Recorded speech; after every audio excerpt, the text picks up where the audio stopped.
SRS international school and college, Rambadan Singh महिला महाविद्यालय, Shri Ranjit Singh ITI college, Shri Ranjit Singh inter college, Kadipur, Raunapar, Azamgarh में प्रवेश प्रारंभ है। बेहतर व अच्छी शिक्षा के लिए संपर्क करें 8808896154 8934847005 पर।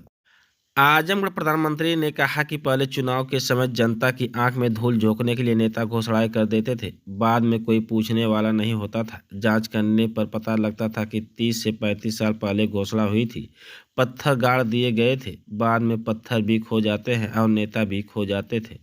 मगर आज देश देख रहा है कि मोदी दूसरी मिट्टी का इंसान है। हमने 2019 में जो शिलान्यास किया, आज उसे धरातल पर उतारा जा चुका है। 2024 में भी कोई मेहरबानी करके इन विकास कार्यों को चुनावी चश्मे से न देखे। ये विकास की मेरी अनंत यात्रा का अभियान है।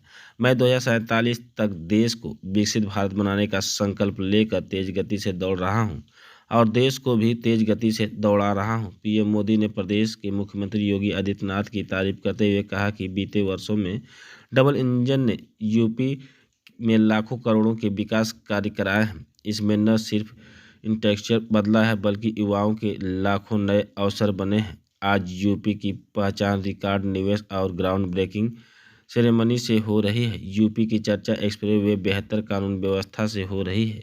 अयोध्या में राम मंदिर का सदियों पुराना इंतजार समाप्त हो गया है। बनारस, मथुरा, कुशीनगर विकास के यूपी में पर्यटन तेजी से बढ़ा है। इसका लाभ पूरे प्रदेश को मिल रहा है। यही गारंटी 10 साल पहले दी थी, जो आज पूरी हो रही है। पीएम ने कहा कि यूपी जैसे जैसे विकास की बुलंदियां छू रहा है, तुझ का जहर भी कमज़ोर पड़ रहा है। पिछले चुनाव में आजमगढ़ के लोगों ने दिखा कि परिवादित को लोग जिसे अपना गढ़ समझते थे, उसे दिनेश जैसे एक नौजवान ने ढा दिया। इसलिए परिवारवादी लोगों ने इतने बौखलाए हुए हैं, आए दिन मोदी को गाली दे रहे हैं, कह रहे हैं कि मोदी का अपना परिवार नहीं है। वे भूल जाते हैं कि मोदी का परिवार देश की 140 करोड़ जनता है।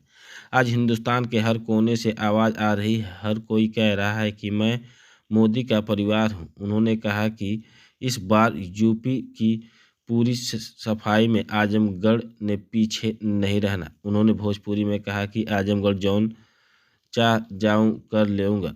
उन्होंने अब की बार 400 पार का आह्वान आजमगढ़ वासियों से किया। प्रधानमंत्री ने बताया कि एक साथ इतने सारे विकास कार्यों का शुभ आरंभ आजमगढ़ के इतिहास की पहली घटना है। उन्होंने विकास का उत्सव बताया। पीएम ने बताया कि पीएम किसान सम्मान निधि का लाभ आजमगढ़ के किसानों को मिला है। अकेले आजमगढ़ के करीब 8 लाख किसानों को पीएम सम्मान निधि 2000 करोड़ रुपए मिली है।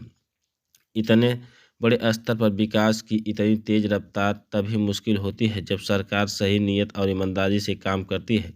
भ्रष्टाचार में डूबी परिवारवादी सरकारों में इतना बड़े पैमाने का विकास कार्य असंभव था। उन्होंने कहा कि पिछली सरकारों में आजमगढ़ और पूर्वांचल ने पिछड़ेपन की तकलीफ ही नहीं उठाई, बल्कि उस दौर में यहाँ की छवि खराब करने में कोई कमी नहीं की गई। जिस तरह पहले की सरकारों में आतंक और बाहुल्य को संरक्षण दिया था, वे पूरे देश ने देखा है। इस परिस्थितियों को बदलने और यहाँ के युवाओं को नए अवसर देने के लिए डबल इंजन सरकार लगातार काम कर रही है।